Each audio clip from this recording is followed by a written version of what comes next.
Welcome again back to the Satsang. Thank you. So today is the last part of this online Satsang. I'm looking forward to come to Finland, but let's see how things happen here. Very welcome. Happy to hear. So we can start today's session. So how do we go about it? What is the procedure? Do you have worked out a plan? The original program was planned to have maybe particularly questions on Kriya. There are some people who have some questions on Kriya, Yeah, and then yeah. then we have a couple of other general questions Sure, still. But sure. also we always love you to talk freely. So if you want to start something, also to talk in the beginning, it's fine. It's up to you. Like, how do you prefer? If people who are practicing Kriya have some problems with any questions, then they should be free to ask. I don't know how many are there, but we can try and fit it in. So if there are short questions, then I can give short answers. There was a lady last time, I think she's sitting on this side, who was talking about her son. Same, I don't know. Tanya is there. Yes, Tanya. Tanya, yes. How is he doing? Well, okay? You can come. Hi. He's doing okay. Hi. Yes, he's doing okay. Good. He's Good, very good. happy, and That's nice. Taking That's the the most important. Yes, he's taking a responsibility of his life, Good. and I, of course, support him as Very good. I can. Happiness is all that matters. Yeah? Right. Tanya, I just wanted to... I have a question about Kriya. Yeah, please. Yep.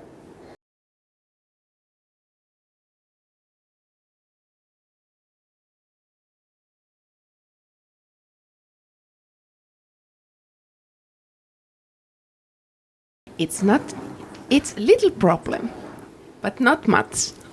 Okay. Tell me. So, I hardly get to padukas in the heart. And I drop down, sink down in very deep meditation. And I have to struggle to continue the Kriya. Practice. Yeah. Practice. Yes. And it's super lovely. But I can't do I the know. Kriya right. I understand. So when you start doing Kriya, if you slip into a state which is very enjoyable and very nice, even without the padukas, that's fine. Yeah. See, ultimately, even after doing all the Kriya, finally we need to slip into the state of bliss. It's not that Kriya is a technique. Yeah. The goal is to settle down in one's inner bliss. Now, one should not mistake the technique for the goal. So, while doing the technique, if you naturally slip into a state, then suspend practice for a while and enjoy. When you come out of it, try to do again. Technique. Yeah, but if I continue the meditation, it goes and goes. I can't do the Kriya afterwards. Thus, All right. next day. Don't worry. We exempt you. Thank you. Just settle down and meditate inside.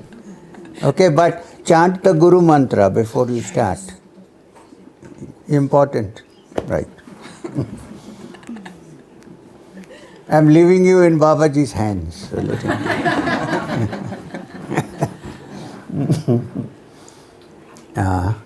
Next question. Is it cold, Lena?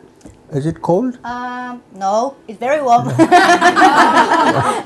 For you. Yeah, it's a bit cool today and rainy, a little bit thunderish. But inside house very warm. I know. It's nice. It's always nice inside. Yeah. We will keep you warm no matter what weather you will come. And what time of year?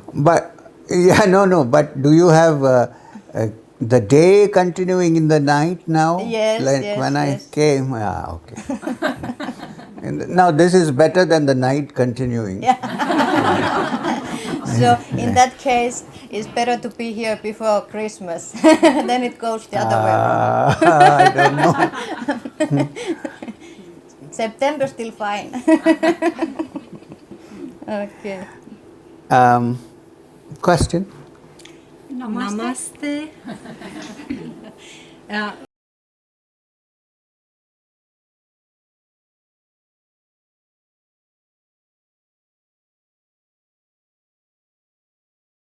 There are two of us here.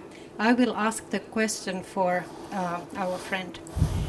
The question is that if you have a restricted time to use for your practice, should you do the Kriya practice or should you meditate? You divide it into two parts and do a little bit of Kriya, then meditate. Thank you. Don't neglect it. Don't neglect the Kriya. I'm talking to you personally. I talk to her different. I'm talking to you personally. Now, this is the function of a teacher, that each person has an individual connection, you see. So, for you, I would advise that you do the Kriya, divide the time, and then do your meditation. So, split the time between the two. Because meditation you can do even when you are not doing Kriya. Even when you're sitting outside, you can meditate.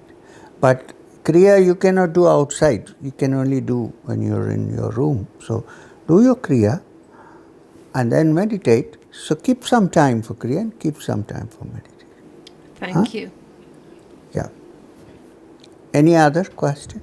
I don't. But it was the question. It was the Tula asked the question. So. Okay. What about her?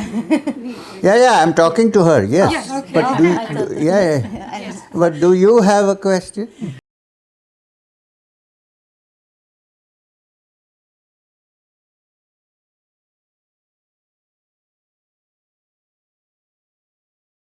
I do have a question as well. Yes. I love the practice of chakra dharana.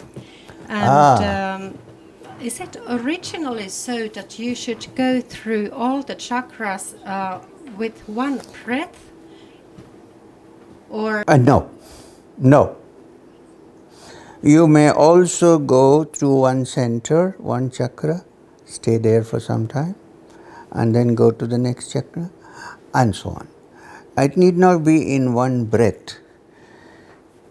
In fact, there is one particular school of Kriya which is called the Siddha yoga in the south, where with each breath they bring it to one chakra only, not the whole thing.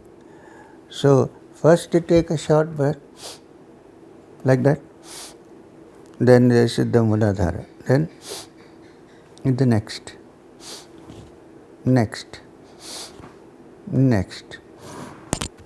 But most people are exhausted by the time I come here. There is no more breathing.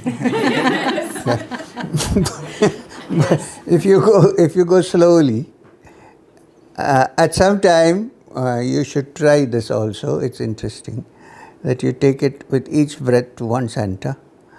Now, the other way of doing is to breathe in and out at every center without taking one breath, like as if the breath is coming in and going out from here. Like.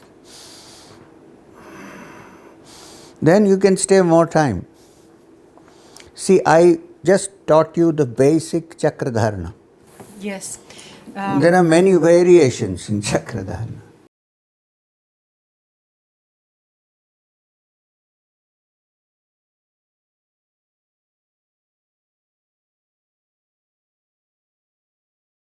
Okay, I would have a further question because I Yes. love to stay in the chakra, and I know that there are the things we have to imagine in our mind, but then when staying there, they start to change a little bit to maybe something. So, like in my lower chakras, they don't look like lotus, but rather like a disc. And then in other chakras, there are also a little bit of individual. No problem. Leave it like that. Don't try hard to bring it back to the lotus. Okay? Yeah, okay. If it's like a disc, let it be. As long as your mind is centered in the chakras, it's okay. Okay. Thank you so much. Welcome.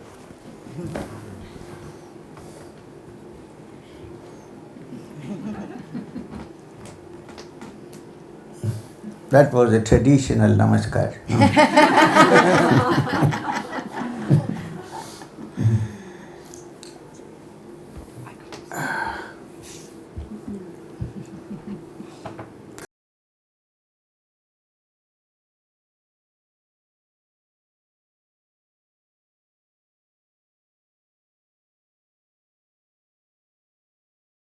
Hello.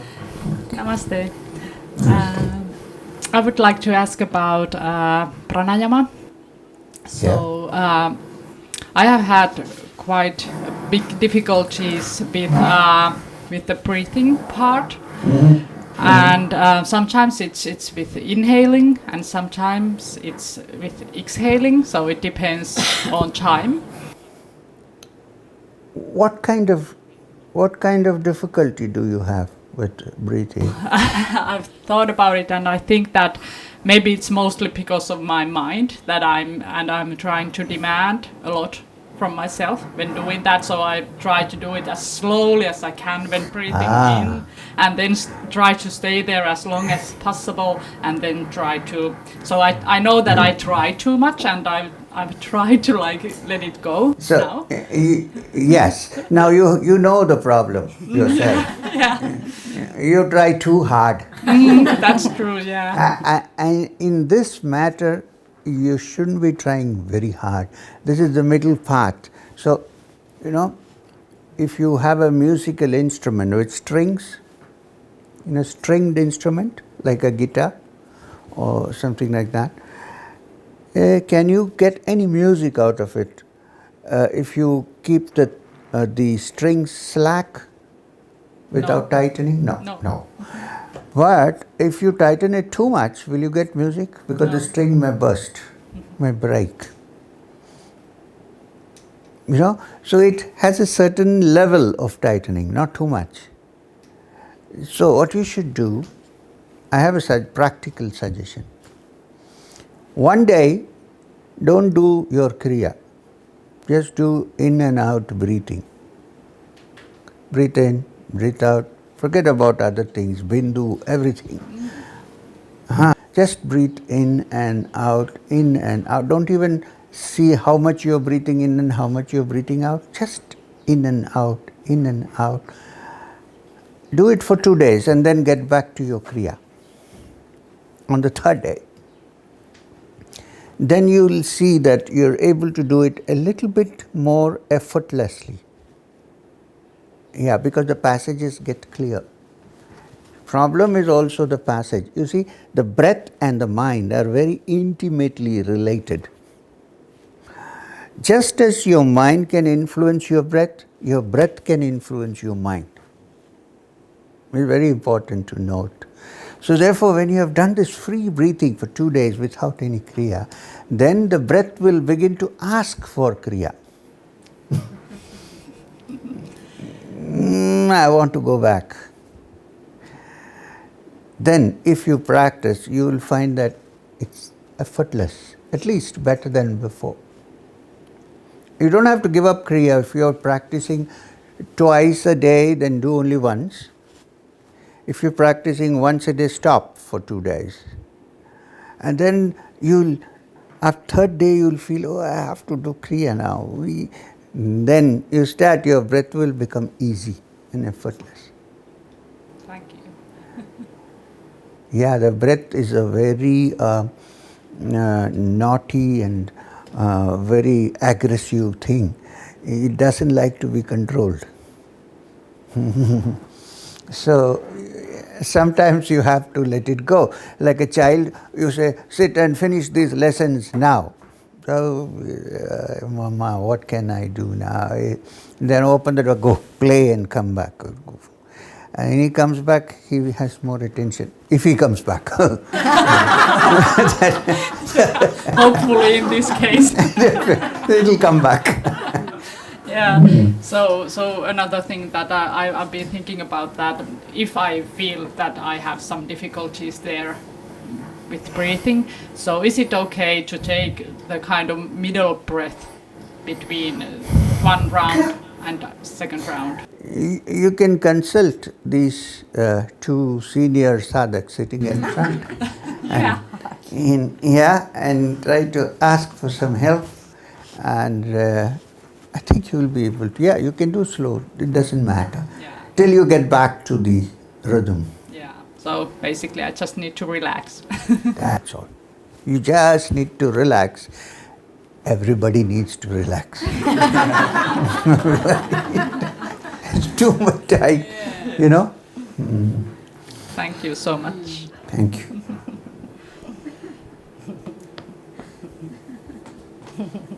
If there is no more Kriya questions, then I would have actually one general question that I wanted to ask the first evening.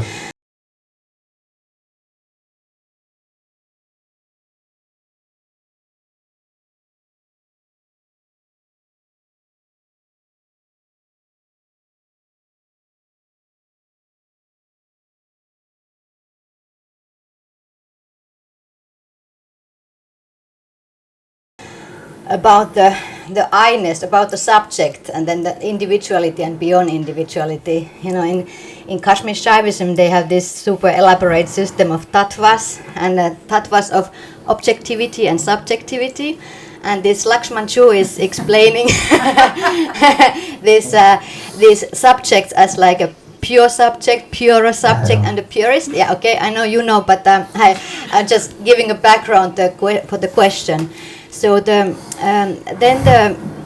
the purest subject as pure I, as pure universal I, as pure I without anything else. But then there is a state ParashiVam, which is beyond the tattvas altogether, as is explained in Kashmir Shaivism. But of course you will give your view.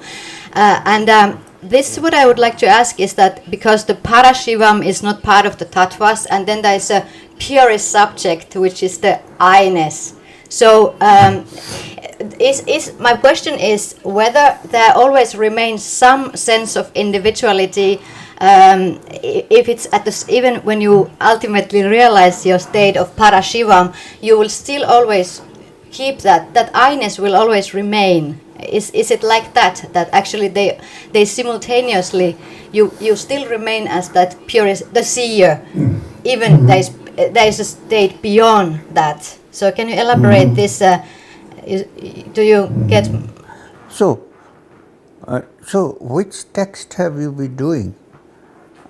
So those books that Lakshman Joo has been commenting and translating, and so what the names we have? You have ordered the books. Oh well, it's a certain author.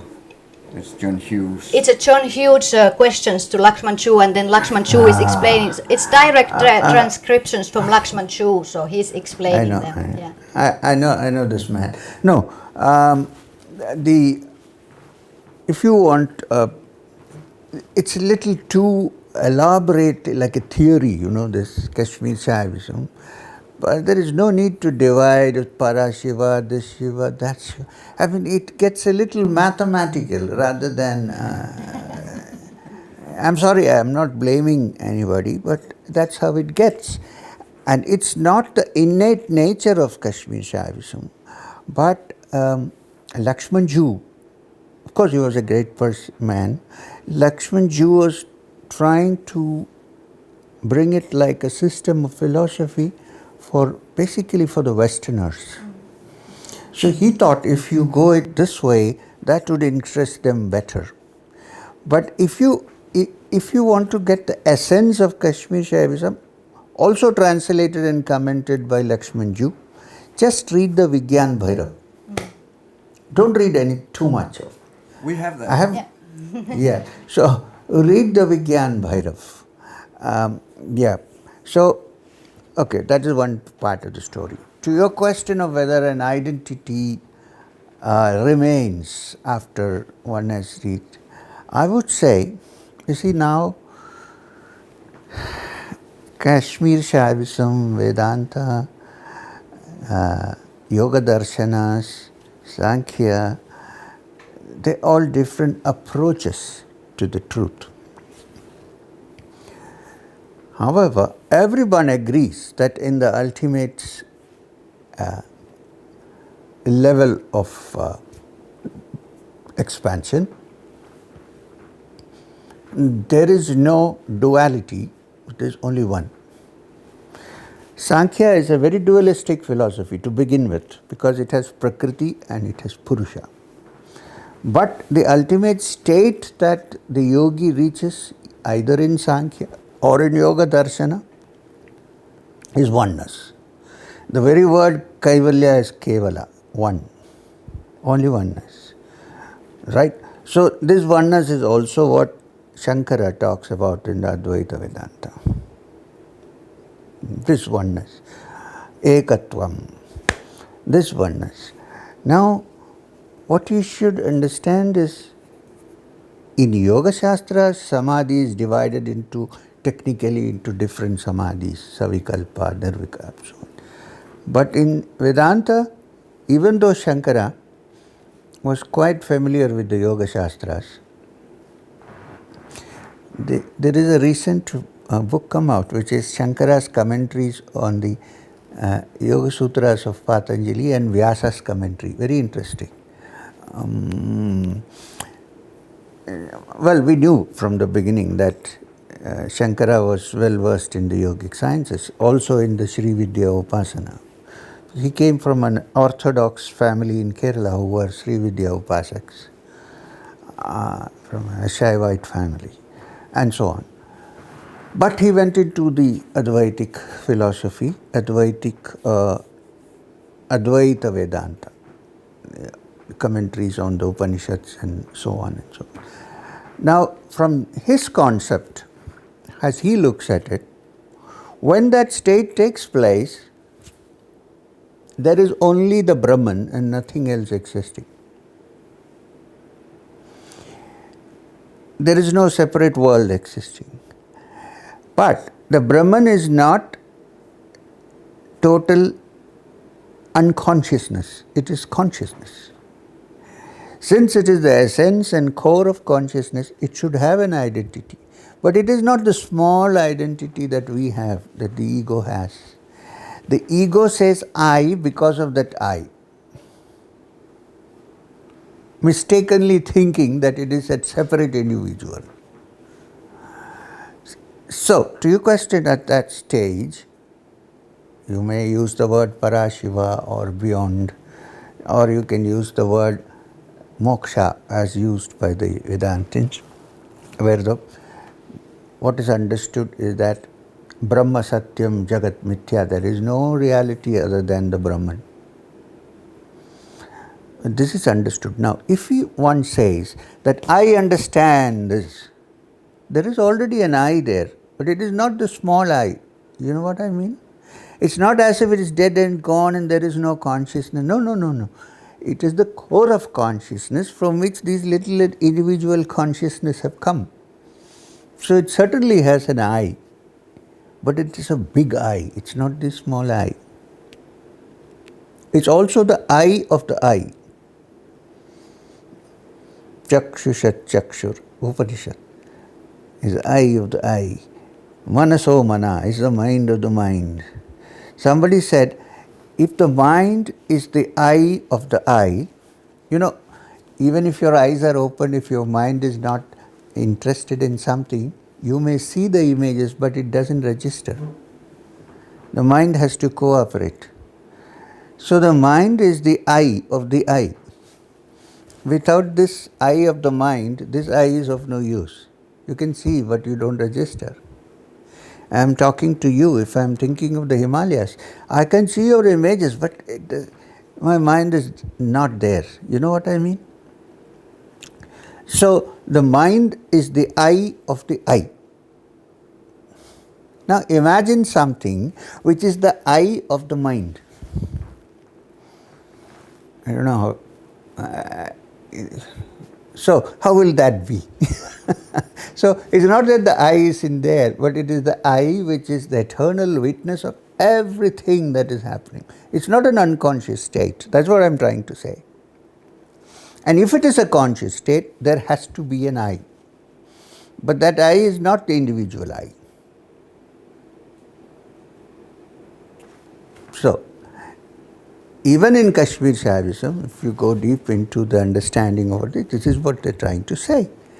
That even if you have reached the state beyond the Parashiva, and you're in this ocean of only bliss, there is still the ocean of bliss which I'm aware of. It's not I'm not aware of.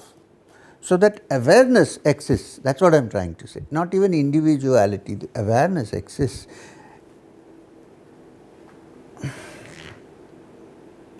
And one more thing, if you have touched that state, it doesn't mean that you cannot function in this world.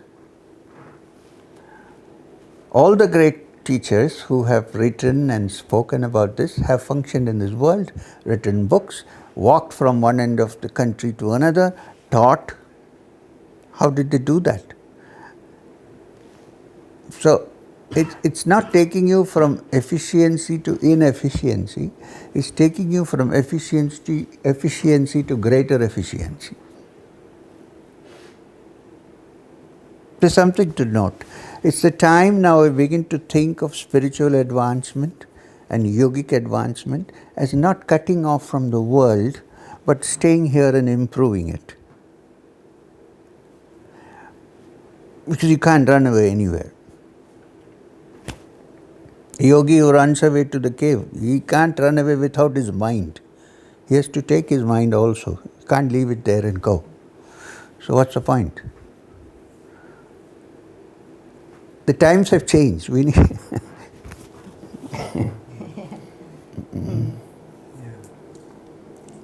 Thank you so much. back.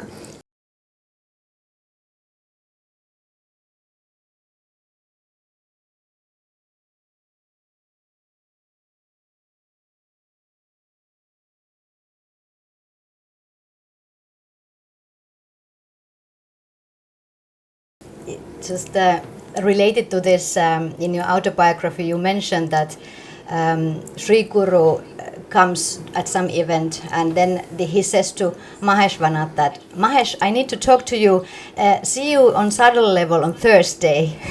And this is also interesting, like to ponder about such great beings have to meet in subtle level on Thursday. So what about the telepathic communication? Like, is it, can you say a few words about functioning of meeting on Thursday or meeting physical versus then sending such simply telepathic messages? This has to do with this individuality. Or also being one, just simply being one, and not having to communicate at all.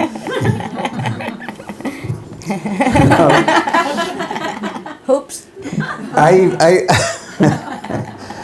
I believe that I am one with you, but I need to communicate. Yeah. Yes. But Maheshwanath and Sri Guru, between them, the communication. Well, there must be some reason why I said that. Just because I can't find the reason, I cannot say it cannot happen. You know what I mean? This is one thing we should note, that there are many things which are still beyond the understanding of the mind.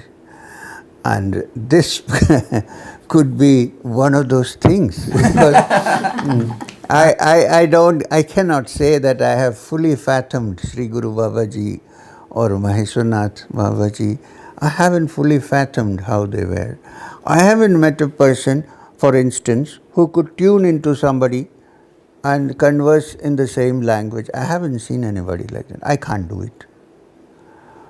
See, so there were different domains and different stations, and in that, if Sri Guru Babaji said we will meet you on such and such, there must be some reason why this has to be a physical meeting and not just an exchange of thoughts. It makes a lot of difference because, to look, now we are doing internet satsang, yeah? This is telepathy in a way. Clairvoyance and telepathy, right? You see and you speak. Well, it's done by science, but still. Now, is it as good as I am sitting there with you on a Thursday and putting my arms around you and saying, hey, Hans, listen, this is what... No, it's not as good. There you got the answer. There you got the answer. Thank you so much. Wonderful answer.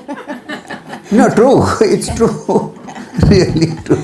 Yeah. People think that great beings like Maheshwanath Babaji or Sri Guru Babaji have lost their personal touch. No. Yeah. They haven't. Yeah. It's less selfish than the ordinary personal touch. Yeah. Thank you. Okay. How many more minutes do we have? Oh, we have 24 minutes. Yeah. Was the other question still? After you finish your question, I talk to you a little bit about Vedanta and its relationship to Buddhism. Oh my God. Thank you. Yeah.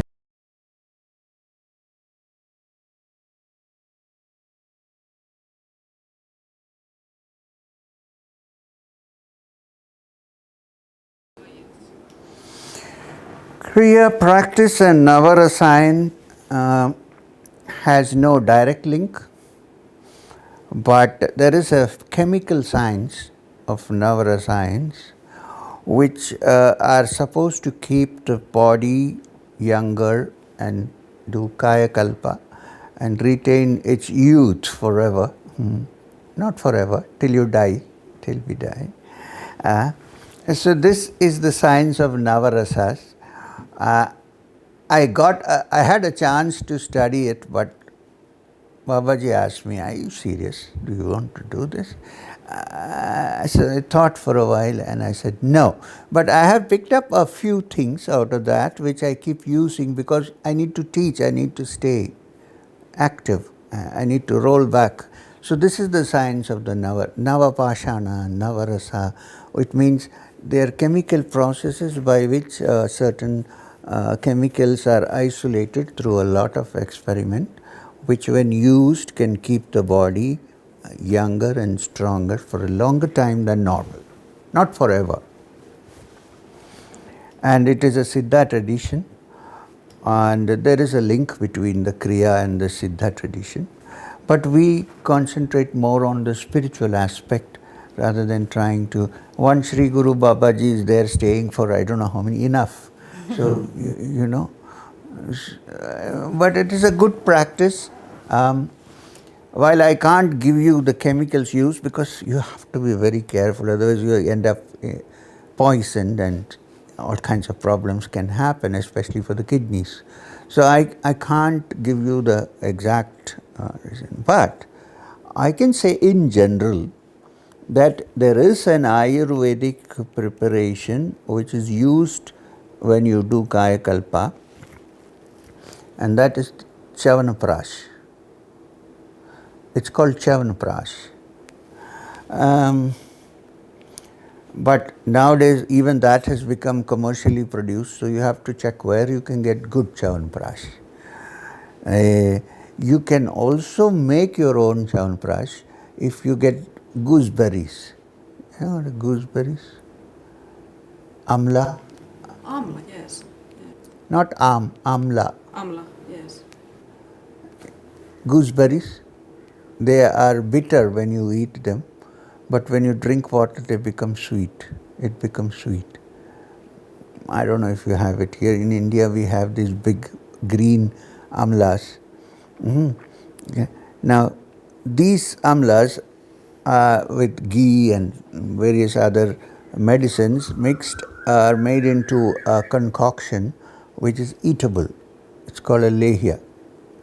Lehya means something like a halwa which you can eat.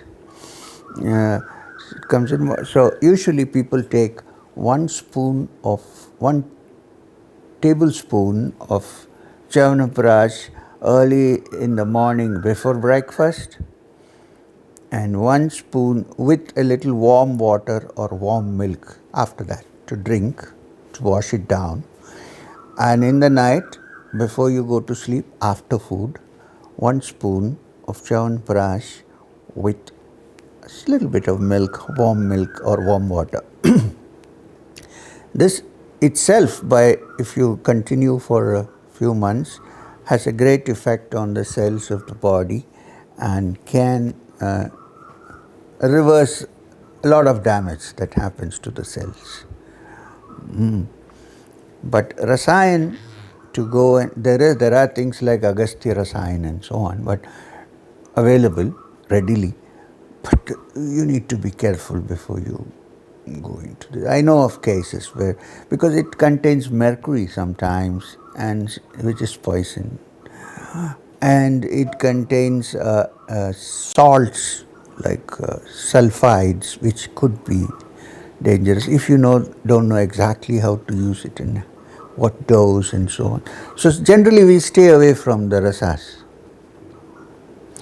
For us, the rasas are all in the inner being, not chemical. Although the human body has to eat food, it is chemically dependent on various factors, so it makes sense, but we don't directly deal with that. But you certainly can eat Chyavanprash.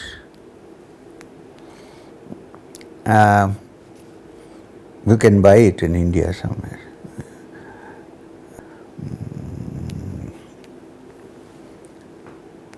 There are some places where it is produced in small batches and not commercial. When you come to India next time, I'll put you on to Chyavanprash. Okay.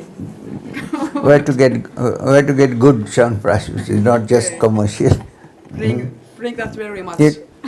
Yeah, you can bring it and keep it. It lasts forever. It can last for 2 years actually, without expiry date. I'm not making, okay? Otherwise, I can go into business, but I don't want to do it.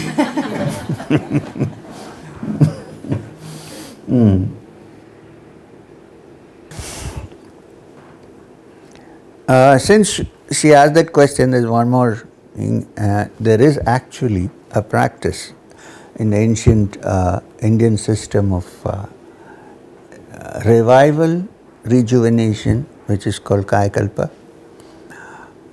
in which you need to spend a long number of days in utter darkness. You can't practice it. First of all, you need to make that medicine, which is so dangerous, not Chyavanprash, that's okay, that you can take only 0.5 grams of it every day. It's mixed with ghee, cow's ghee. And you have to stay for periods starting from 15 to 25 to 30 days in utter darkness. If you don't, then the whole body will erupt in itches. So you have to stay, and also to save yourself from the ultraviolet. Then there is a small space through which food is passed in for you to eat twice a day, and you also have Chyavanprash, and no salt in your diet, totally.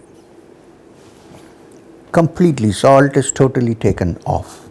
You can have other spices, but certainly not salt. You can take sugar to some level, to some extent, but salt is completely out.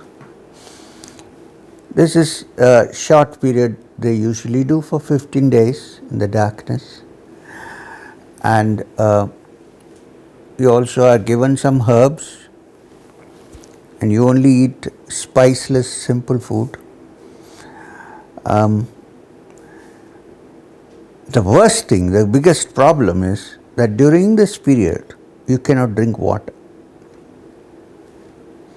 Now, this is very difficult to. You can't drink water if you're thirsty. So, what can you? So, they keep cow's milk, and that also there are specifications. Indian cow, not Jersey. Indian cow which eats grass, which is brown in color. That cow's milk is what you can drink whenever you feel thirsty. No water. So you continue it for 10 days or 15 days. Start with 10, 15, 25, and then you can't suddenly come out. So you have to spend another few days trying to familiarize yourself with the light. So, but it is all unnecessary. After all, the body will go at some point. So why? So why do we go into all this to maintain it for so long? And we don't have work like Babaji to do. So what's the point here? So, but I have tried and gone through all this. When I speak of something, remember that I have tried. I don't speak of things I don't know. So, this is true. So anyway, we leave it there. As I was saying, the connection between Vedanta and Buddhism. Now, Buddha predates Shankara. Buddha came before Shankaracharya, several years before. And if Shankara had, a person like Shankara was not there, probably India would have been a Buddhist country.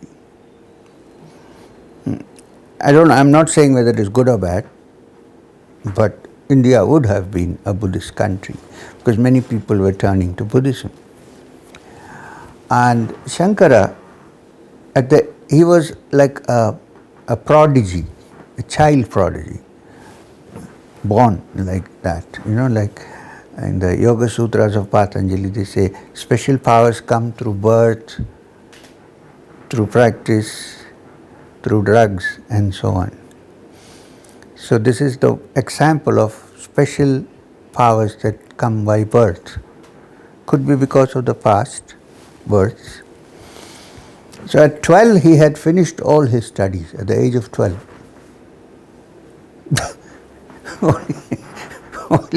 Including all the darshanas of Indian philosophy. And the science of discussion and argument called Tarka Shastra. He had finished everything. And he had taken Sri Vidya Upasana, and he had reached the understanding of the Supreme Being. And at the age of 12 he decided, now I have nothing to do, so he took sannyas.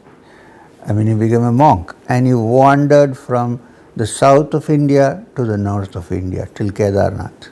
From Kerala to Kedarnath, K to K, including Kashmir. And he passed away, he left his body at the age of 33. That's it. So all the texts and commentaries that we have on all the scriptures by Shankara were written during this period of time. And then they say he went to Kedar and he never came back. There are many theories. Some people say he walked into the avalanche and got covered, died. Some people say he went into Samadhi and never woke up. We say that Babaji took him away. Enough of teaching, come now. Anyway, so this is controversial, okay? Now, when Shankara was preaching in Banaras, in Varanasi then was a great center of Buddhism. Even though the Shiva temple was there for 1,000 years, it had almost turned into a Buddhist center. And the priests were getting very threatened by it. The priests who do puja, you've seen Banaras, all the arati, puja, If Buddhism comes, all this will disappear. So all their income is gone. So they were very worried. All our rituals, our temples, they will all go off. Who knows, they may take away the linga and put a Buddha there and so on. So, it has happened in some countries. So they were quite worried. It's not a judgment on Buddhism. I'm just saying the history of it. Buddhism was a great philosophy. Gautama was a great being. There's no question in my mind. So this was going on. So when Shankara started teaching Vedanta, the basic understanding of Vedanta is you cannot attain the truth or the supreme realization through rituals, through pujas, through any of these things. Through pilgrimage, you can attain it only through viveka and vairagya, which means discrimination and detachment. Discrimination and detachment. Viveka and vairagya. This is the key cornerstone of Vedantic teaching. No rituals, no brahmanas, nothing. You need to understand through understanding with your mind, intellectually, and you should also be detached from the world because you know it's going to end.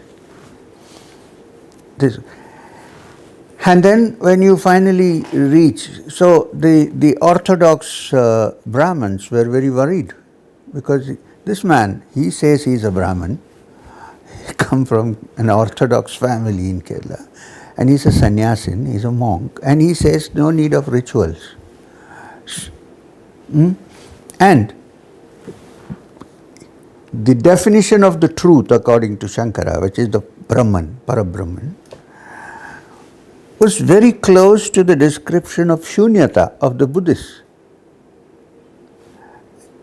In fact, Shankara's teacher's teacher, grand guru, was Gaudapada. Now Gaudapada's commentary on the Mandukya Upanishad, which has only 12 verses, shortest Upanishad, goes into 1,000 pages. Gaudapada stayed in Badrinath and wrote the commentaries. And if you read Gaudapada's commentaries on the Mandukya Upanishad, it's very similar to the Buddhist doctrine of Shunyata. Very similar. I wouldn't say the same, but very similar. So Shankara has that tradition from Gaudapada, Govindapada, Shankara. So when he taught about, which means it cannot be known through the eyes or through the ears, it cannot be heard, it cannot be described by words, yad vacha anabhyutitam, that truth. It cannot be even understood by the mind, and manasana manyute, and Upanishad, Shankara. So this sounded, my ida flew off. So this sounded very close to the Buddhist teaching, where the final nirvana is shunyata, which can be touched, which can't be heard, which can't be seen. And the priests who became very uncomfortable with Shankara's teachings because he said rituals are not going to help you go there,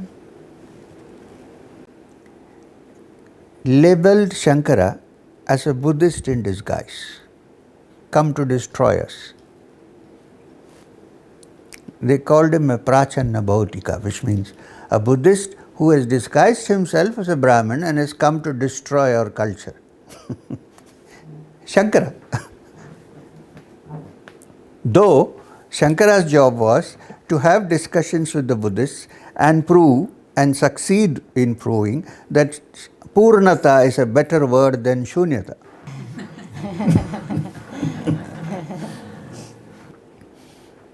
Because Purnata means fullness and Shunyata means emptiness. So Shankara said Purnata is the word, not Shunyata, it's not empty. So I'm saying that the close link between pure Vedantic philosophy and Buddhism is very close. That's what I'm trying to say. Very, very close. Now when I say Buddhism, I'm not talking about the Tibetan variety of Buddhism. Because in Shankara's time there was no Buddhism in Tibet anyway. And Buddha never went to Tibet. At some other point we'll discuss how Buddhism went to Tibet. It's a different story. So the Buddhism that we have today, which is the Buddhism Vajrayana, Mahayana Buddhism, is based on the basic text philosophy, is the great text written by Nagarjuna, who actually came from Andhra Pradesh, Prajna Paramita. Prajna Paramita is their soul, the essence of all the Buddhist teachings. And the practices are tantric, brought in by Padmasambhava, and later on by the different teachers of the Kagyu order, where one was from Bengal, one was from Kashmir, who are all the grand teachers of Melarepa. So this is sorry. So sometime we will discuss this. We will look forward to that. I'm curious what you think then about Jesus, because what you just described with Shankaracharya sounds very similar to the life of Jesus. He also was 33 and he was prosecuted, killed, allegedly. He was killed, or some say he disappeared. Some even say that he disappeared into Kashmir or somewhere in that region. Maybe Babaji took him also. But I want to add another mystery, which maybe belongs more to the mystical Christianity, which is that the 33 years also is connected to the 33 vertebrae in the spine. And the Freemasons, they talk about 33 initiations. So there's some sort of a linkage there where I don't know what you think about it, but I have no firm idea about this. But what do you know of Freemasons? Nothing. Well, I know a couple of Freemasons, but I don't know much. You know. But I rather want your comment on the Jesus life. And he turned 33. So is it more mythical than actually does it matter whether they were 33 or 34? I don't know about the 33. It's not so important whether it's 33 or whether it's to do with the ribs. Not so important. But I do believe that Jesus Christ was a great yogi. He was walking on the streets of Jerusalem with just one cloth to wear, breaking bread wherever people offered him bread.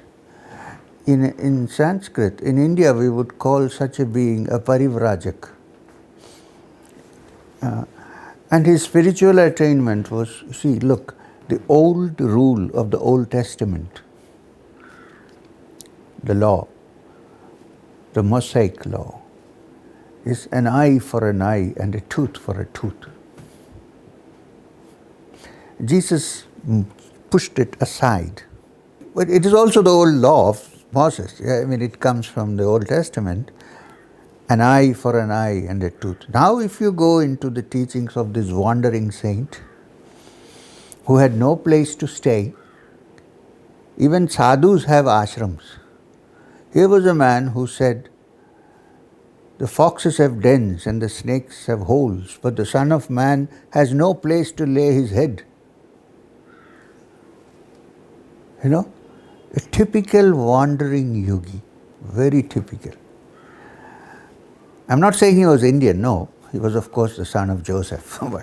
So, this man spoke publicly saying, you have heard it had been said by them of old time, an eye for an eye and a tooth for a tooth. But I say unto you, bless them that curse you, do good to them that hate you, and pray for them that despitefully use you and persecute you.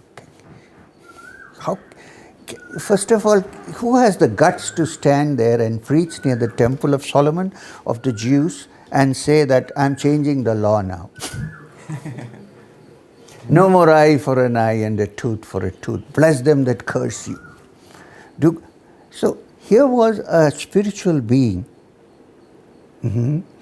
Whether he was connected to Kashmir, or it doesn't matter really.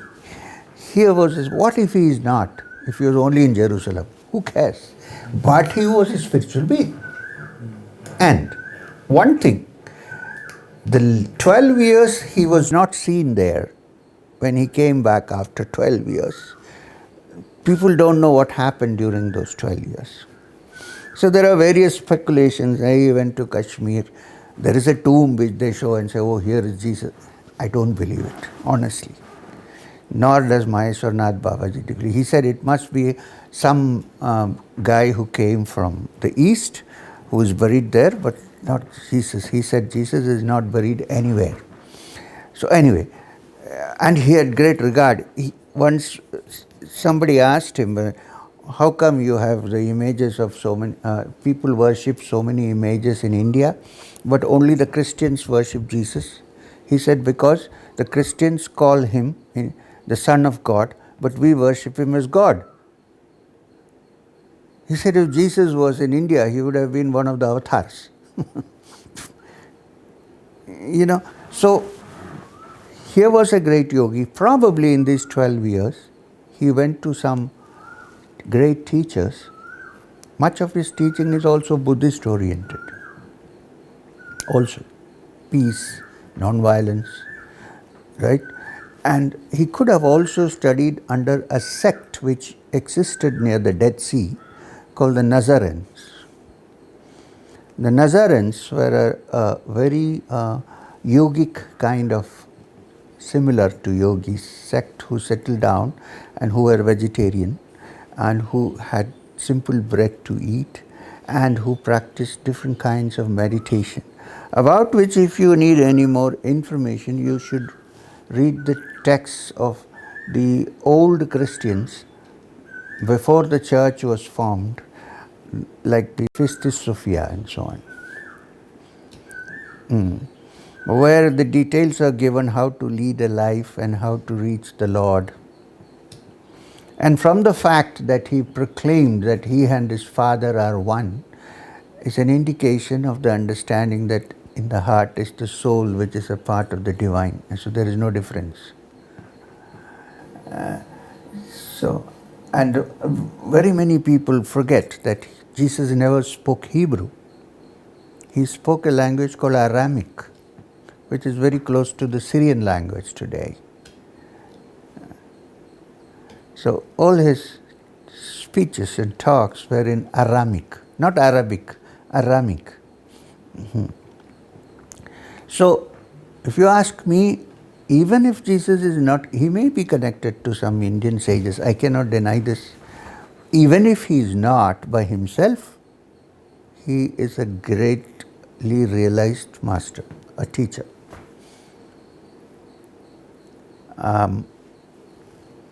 Pick up a few statements. Blessed are the peacemakers, for they shall be called the children of God. Blessed, not blessed are the Christians, blessed are the peacemakers. If the Christian also makes war, he is not a peacemaker. Blessed are the peacemakers, for they shall be called the children of God. Words of Jesus from Matthew, Luke, Mark, any gospel. Blessed are they that mourn, for they shall be comforted. Blessed are the merciful, for they shall obtain mercy. I'm not a Christian preacher, okay? I'm not a missionary. And lay treasures in your heart where thieves do not break in and steal. Find the treasure in your heart where no thief can break in and steal. What is this? What does this mean? We know what it means. It means the treasure is here. It's not anywhere outside. No thief can break in and steal here. And the second, then last, there are many. You are the salt of the earth, but if the salt has lost its savour, wherewith shall it be salted? He said the human beings are the salt of the earth. If salt has lost its saltishness, what use is this salt then? And then last, let me quote, since you asked the question. Blessed are the pure in heart, for they shall see God.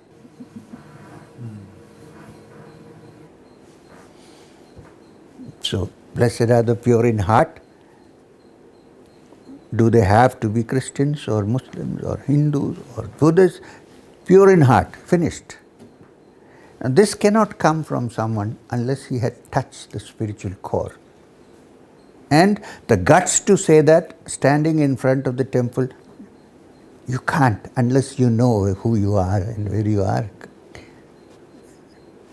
You can't do that. You can't break the Sabbath and say, oh, the law was made for man, not man for the law.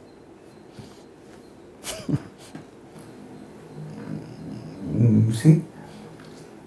Since you said about Freemasons, we'll keep it for another day. Mm-hmm. So just 1,000 thanks, of course, to you. I enjoyed the satsang, so it's okay. Good to know. I should thank you. I enjoyed the satsang. So see you sometime. And special thanks to also to Satsang Foundation and Lakshmi and Radha and other people who are working on this, and warm regards and Deepak, yeah. And so we look so much forward when you can come next time. Even if it is Christmas? Yeah, even if it's Christmas. That would be the best gift ever. And cold and full of snow. But if you're not going to America in September, maybe you have time. I'm not going Yeah. to America Yeah. In September because the situation is not too good. Yeah. And because if I go, I'm not worried about myself. Yeah. If I go, many people will gather. Yeah. And then the situation is bad there. Yeah. I'm okay. I have a lot of work to do. Nobody can kill me now. So, but Good to hear, good to hear. Yeah. But in Finland the situation is very good, so September. I know. I heard. It's all in the news that you have handled it well. Yeah. Okay. Okay. Thank you so much. Thank you very much. Om Shanti Shanti Shanti. Take care. See you soon. Take care. Yes, thank you. Thank you.